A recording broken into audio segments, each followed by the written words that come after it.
Being an artist is a really weird thing to me, especially when you're just starting out. Speaking from my own experience, it's really hard to find inspiration, to figure out your long-term objectives, to figure out what your own style is, what are the rules for the specific field that you're working in, and there's usually a really steep learning curve, so you're just making a lot of mistakes in the beginning, and it feels like you're wasting time. Personally, I have my own dilemmas when it comes to filming videos. It feels really egotistical to film yourself, upload a video online, and share your thoughts with the rest of the world because you think that what you're going to say is so important that the rest of the world needs to hear what you're saying.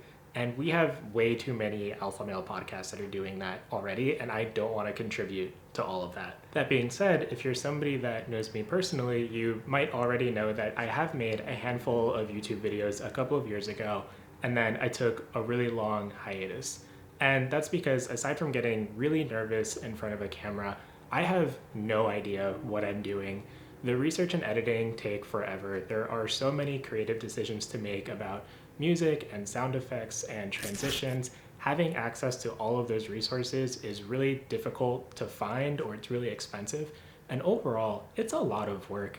All of those 10-minute videos that I made a couple of years ago took about 30 or 40 hours of total effort to make. And I'm really proud of what I made, but they weren't anything spectacular. And I know that even in this moment of making this video, there's going to be a lot of things that are not going to meet my expectations. I already don't like the lighting. I think it's awful. And I'm moving my hands around way too much. But honestly, I think that's just going to be part of my brand. And ultimately, all these factors cause me to stop. But it's ironic that I feel this self-conscious about making videos because I don't have this feeling in my approach to doing anything else. I'm a big fan of failure, just putting yourself out there, throwing stuff at the wall and seeing what sticks. Because even when something comes out terrible, at least I had fun in the process. But also, even if you fail, you at least have the satisfaction of knowing that you tried, and you can say with confidence that you did or did not want to pursue that thing after that experience. And this is the exact approach that I took with my photography. Starting a little over a year ago, I had an alt account on Instagram where I would just upload random clips of different things from my various hobbies. And I'm gonna make you watch this one because I think it's sick and I just wanna share it. My right? Where on the He's like, right? yeah. Oh! Oh!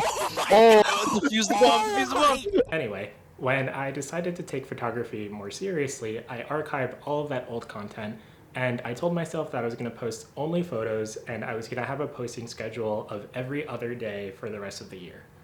And overall, I think that process worked really well. Even when I wasn't happy with something that I had produced, I still put it online and it gave me a lot of experience. From a feedback perspective, I learned that a lot of things that I thought was bad, other people really enjoyed.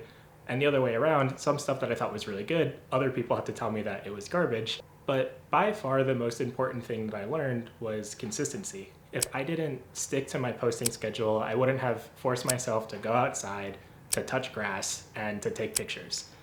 And I wouldn't have stayed consistent, and my account would have been dead within a month because I would have lost steam and given up. I didn't gain a large following in the year that I posted consistently. A lot of my audience is still people that I know personally, but the point wasn't to grow online, the point was to improve on something that I love. And it stopped me from doing something that I think other creative people are usually guilty of. In my opinion, and from my own experience, creative people are guilty of observing content, scrolling through Instagram, watching YouTube videos, reading books, reading articles about the content that they're interested in, and telling themselves that they're going to replicate what they're learning into their own artwork through observation. And I think it's great to take inspiration from other people and to watch a tutorial about a very technical step that you might be stuck on.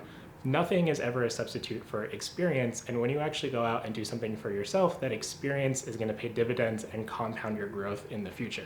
Now, I don't know what the beginning part of this video just looked like. I'm sure that I just rambled about a lot of different points that probably don't have a lot of cohesion, but if I'm going to have a lesson or an attempt at a lesson in a video, I want it to be this. Everything that I'm trying to communicate and everything that stopped me from making videos and progressing in photography probably applies to you and something that you're interested in.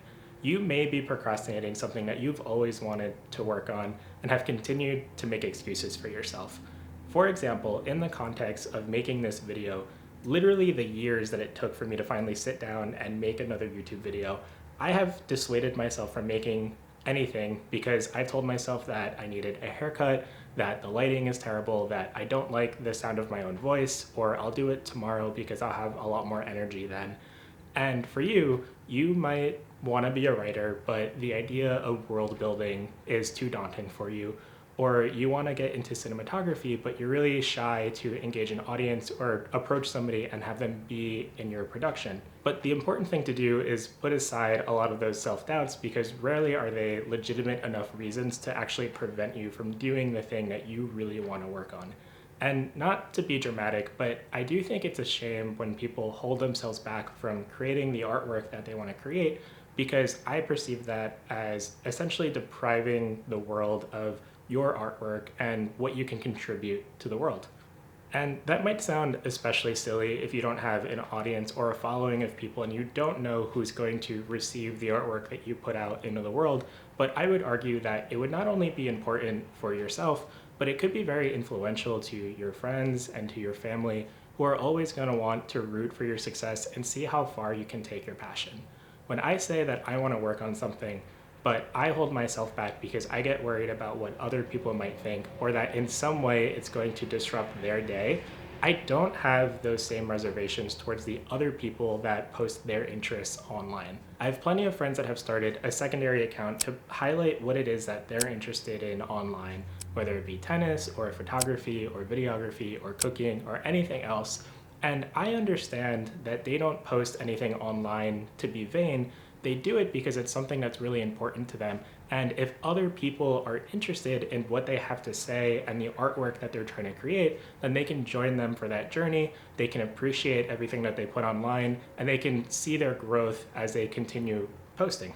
Those people don't post online to be vain. They post online because it's something that's really important to them, and they just want to share it with the world. Whether or not other people are receptive to it isn't really important, but if they do find somebody that is invested in what they want to hear or what they're putting out, then they can follow them for that journey, they can root for their success, and they can see their growth over the years that they continue to do that thing. When I see someone post online, I don't think that they're posting too much and get annoyed. In 100% of those situations, I'm excited to see them post about their passions and to see them grow. And I recognize that they're taking time out of their very busy schedule to prioritize something that's really important to them. And I think that's a very admirable quality. So if you're anything like me and you get in your own way, but you still want to take that first step, it's really important to not worry about what other people might think.